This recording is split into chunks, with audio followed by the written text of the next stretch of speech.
Alright, howdy, welcome to another video. This is on section 3.5, Conditional Proof, based on the textbook First Course Mathematical Logic by Patrick Suppes and Shirley Hill. So let's think about the conditional proof. Our rules of inference are not sufficient to prove some valid conclusions, so we need additional rules or additional tools to be able to do so. And one of them is the conditional proof. And I just want to note on the side in parentheses, or as a parenthetical statement, such valid conclusions couldn't be shown invalid by a truth assignment. And we covered truth assignment in the last section. We actually don't need to know what a truth assignment is in order to do this section, in order to engage in conditional proofs. But I mentioned this on the side for a reason, and you'll see why in a minute. So here's an example from the textbook on page 129. If Bill wins, then Joe is second. If Carl is second, then Joe is not second. Therefore, if Carl is second, then Bill does not win. We actually can't prove this with our rules of inference, at least the rules we have so far. But think about the argument. Isn't it, in fact, valid nevertheless? So we have this conditional as a conclusion. We have an if-then statement. It's not asserting or denying anything. It's just giving this conditional. If it is the case that Carl is second, then such and such follows. We have in the second premise, if Carl is second, then Joe is not second. But that consequent contradicts the consequent in the first premise. So if we can do that, we can contradict its antecedent because of modus tollens. So it is the case that if Carl is second, then Bill does not win. So intuitively, it seems pretty clear. But our existing rules of inference were not able to state that precisely, and we're going to be able to do so in the next slide. But also note, this is why I mentioned truth assignments. If you try to show this argument as invalid with a truth assignment, you would be unable to do so because it is in fact valid. And let's now prove that argument in the next slide. We have our argument from page 129. And we can prove this argument by introducing the rule of primacy, as the Suppes and Hill textbook calls it. But in fact, most contemporary logic textbooks will call it an assumption. So we might as well stick to the standard, conventional, contemporary jargon. So we'll call it an assumption. We're going to make an assumption. But isn't there actually a potential problem here, though? If we could assume anything we wanted, after all, couldn't we then prove anything we wanted and then even end up in the problem of contradiction explosion? So this assumption must be, so to speak, quarantined. So we're going to quarantine this assumption. And in this quarantined area, we can also make inferences. And that's what we're going to do with this conditional proof. And basically, this is how it works. We have two basic steps. Step one, we assume the antecedent is true. That is, we're going to assume Carl is second. We're going to assume that is the case. And then in this quarantined area, we're going to attempt to infer the consequent. That is, we're going to try to get Bill does not win.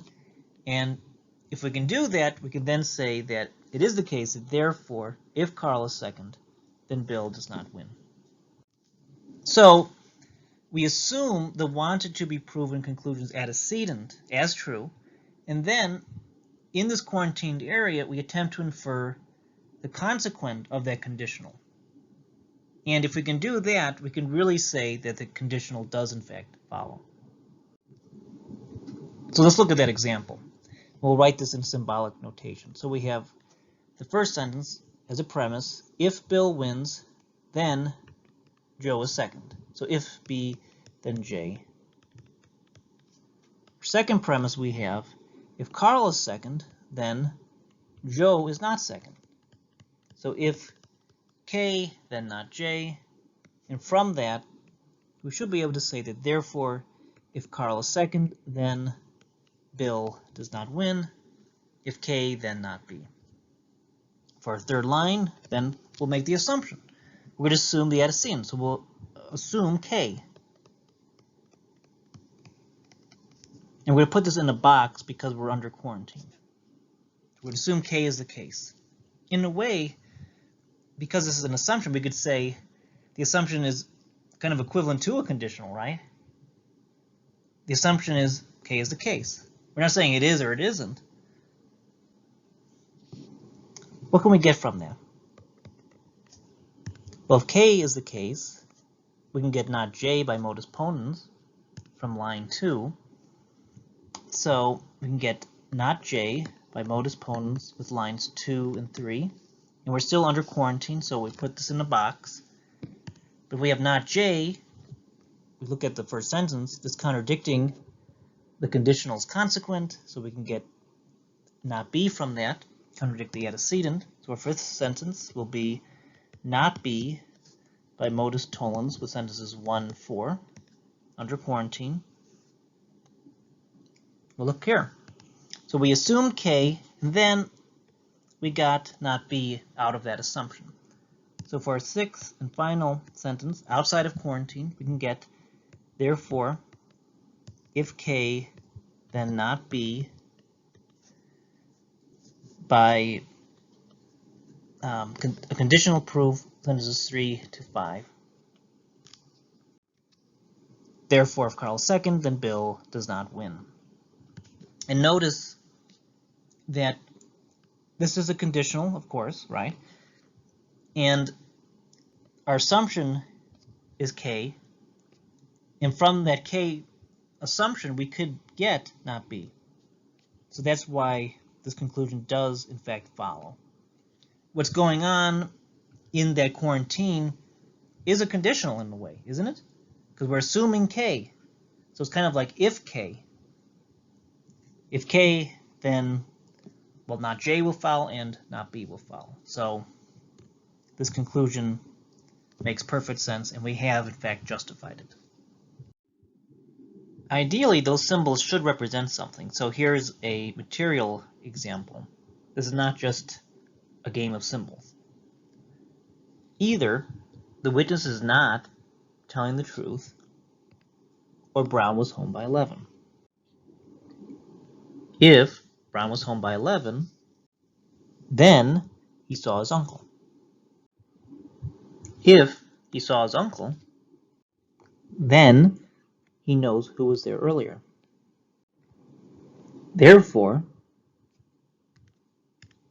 if the witness is telling the truth, then Brown knows who was there earlier.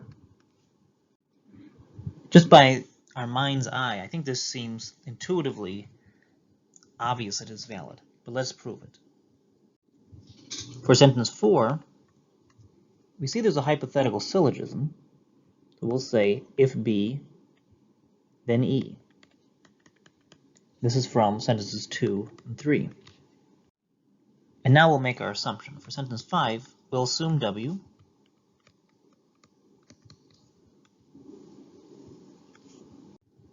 W appears in sentence 1. Let's double negate W.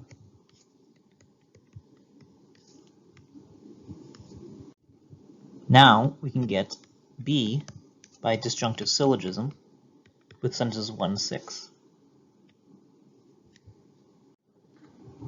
For 8, we can get E because of modus ponens with sentences 4 and 7. We have E, and it's derived from W as the assumption. So for sentence 9, we can therefore conclude if W, then E, because we have a conditional proof from sentences 5 through 8. How about this one? Either logic is difficult, or not many students like it. If mathematics is easy, then logic is not difficult. Therefore, if many students like logic, mathematics is not easy. Does that look valid?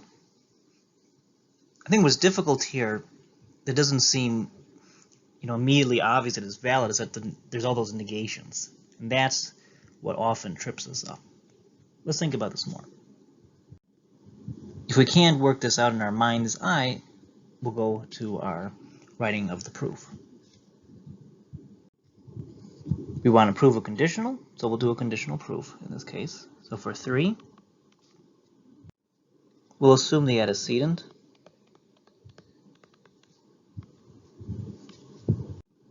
S appears in the first premise as a negated form, so to speak.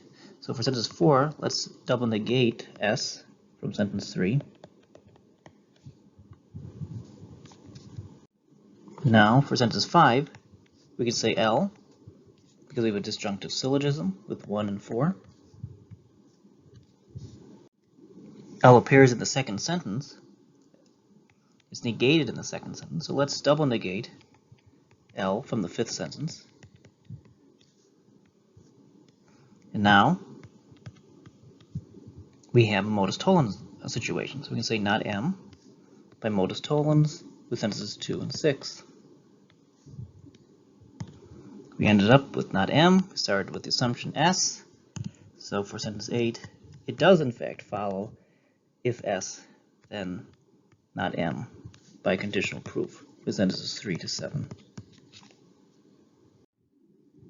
Finally, we have if the Pirates are third, then if the Dodgers are second, the Braves will be fifth. Either the Giants will not be first, or the Pirates will be third. In fact, the Dodgers will be second. Therefore, if the Giants are first, then the Braves will be fifth. Kind of a neat argument. Let's get to the proof. For sentence 4, we want to prove a conditional. Let's do a conditional proof. We'll assume G.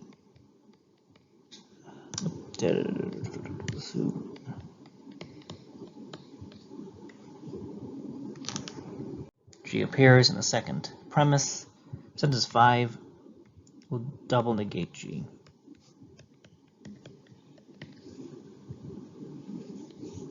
Then we can get P, because we have a disjunctive syllogism with 2 and 5. P appears in the antecedent in sentence 1, so for 7, we can get if D, then B by modus ponens with 1 and 6. But we have D in sentence 3, so for 8, we can get B by modus ponens with 3 and 7. So we have B, and we assume G, so for 9, it therefore does follow if G, then B. Therefore, if the Giants are first, then the Braves will be fifth. Let's give number 4 a shot. We have if not Q, then T. Does that follow from our 4 premises? If we take a look at them, I don't think we have a hypothetical syllogism anywhere. But we do have in the second premise S or P. So one of those options, at least one of those options, has to be true. But if S is the case, then R would be the case. And if P were the case, Q would be the case. So for sentence 5, it must be true that R or Q is the case. We have a constructive dilemma with sentences 1, 2, and 3. I don't think we can do anything more. We do have our conditional proof technique. So let's assume that antecedent not Q. So not Q by assumption. And we'll put it under quarantine. And Q appears here, but we're denying it in disjunction. So for a 7th sentence, we can infer R by a disjunctive syllogism with sentences 5 and 6. But if R is the case, going to sentence 4, then T must be the case. So for 8, we can get T by modus ponens with sentences 4 and 7. And look what we have. We have T. And we have the assumption of not Q. And that assumption is like saying, if not Q is the case, such and such will follow, and T, in fact, will follow. So for our 9th sentence, we can say, therefore, if not Q, then T. And that's true because we have a conditional proof, and that's from sentence 6 to 8. Let's look at number 5. If P, then P and Q. It's kind of weird, isn't it? P doesn't show up in any of the premises. But I suspect we can still prove it. let's see. We have a hypothetical syllogism, right? Because we have if R, then T, but if T, then not S. So for our fourth sentence, we can say if R, then not S, because we have a hypothetical syllogism with sentences 1 and 2. And notice that if R, then not S appears as the antecedent to a bigger conditional. So for our fifth sentence, we can get Q because of modus ponens with sentences 3 and 4. Well, we have Q, we still don't have P, so let's just assume it. So for our sixth sentence, we'll assume P. So this is just an assumption. So we'll put under quarantine. For our seventh sentence, we do have Q, so we can say P and Q by the law of addition, or as the textbook calls it, the law of adjunction. I shouldn't say add. I'm sorry. I should say just the conjunction law. Sometimes I get confused by the terminology differences of in this textbook versus others. It always drives me nuts a little. So it's the law of conjunction. So we have 5 and 6, or if we want to call it the law of adjunction, that's fine too. We're still in quarantine, but we do have P and Q, and that's the consequent, and we have this assumption P. So in fact, for eighth sentence, we can say, therefore, if P, then P and Q, by conditional proof, sentences 6 through 7. It's kind of an odd argument if you think about it, because P doesn't show up in the premise. It's still true, but notice that Q was able to be derived from these three premises. So Q, in fact, is the case, right? So it makes sense, right? If I say P is the case, then wouldn't P and Q be the case? Of course. We know for a fact that Q is the case based on our fifth sentence. So P and Q can only be true if P is true. So this, after all, it does make sense, even though P doesn't show up as a premise. Number 8, if T or not S, then R. We have three premises. They're all conditional premises. Each antecedent is different from each other. The consequent is either Q or not Q. There's definitely not going to be a hypothetical syllogism here, so we better start out our conditional proof. We want to prove a conditional, so we'll start out with assuming that antecedent. So T or not S. But now notice T or not S, we assume that if we have the choice T, we get not Q. If we get the choice not S, we get not Q. So for sentence 5, we can say not Q or not Q, because we have a constructive dilemma with sentences 2, 3, and 4.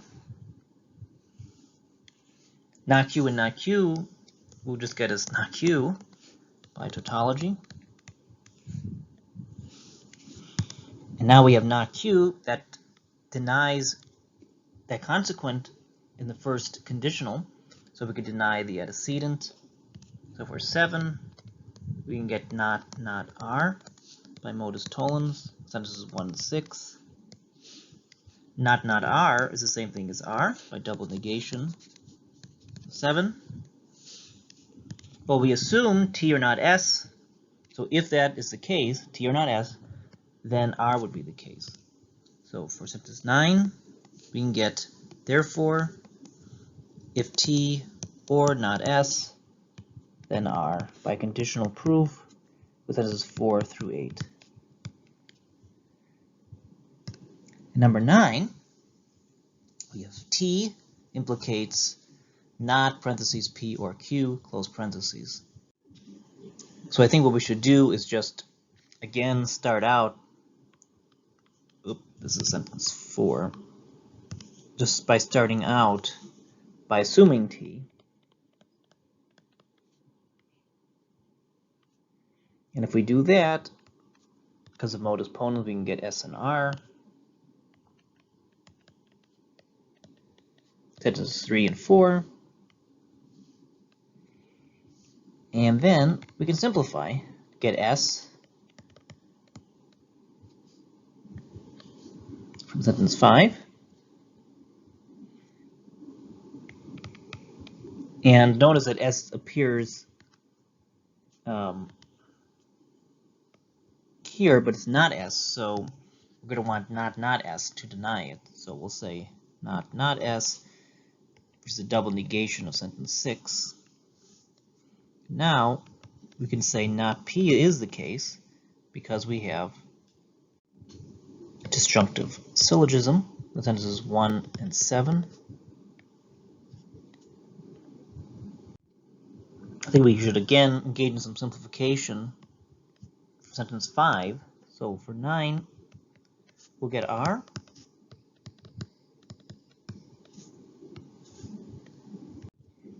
R appears in sentence 2 as not R. So for 10, let's engage in double negation of sentence 9. For sentence 11, for denying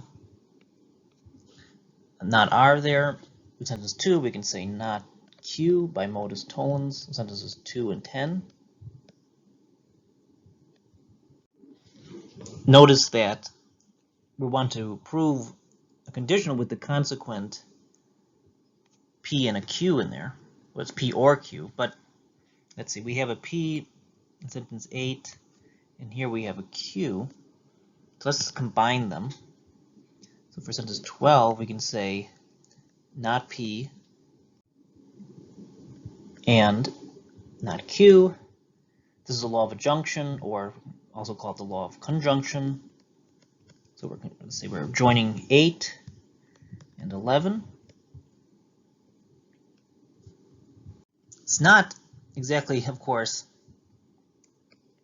the same thing as that, but we now do De Morgan's law. So for 13, we can say not parentheses P or Q, close parentheses, by De Morgan of sentence 12. Now we have that consequent, starting out with the assumption of the antecedent. So for 14, we can say therefore, if T, then not parentheses P or Q. And this is by the conditional proof. This is sentences 4 through 13. Thank you so much for watching, and up next will be section 3.6, consistency.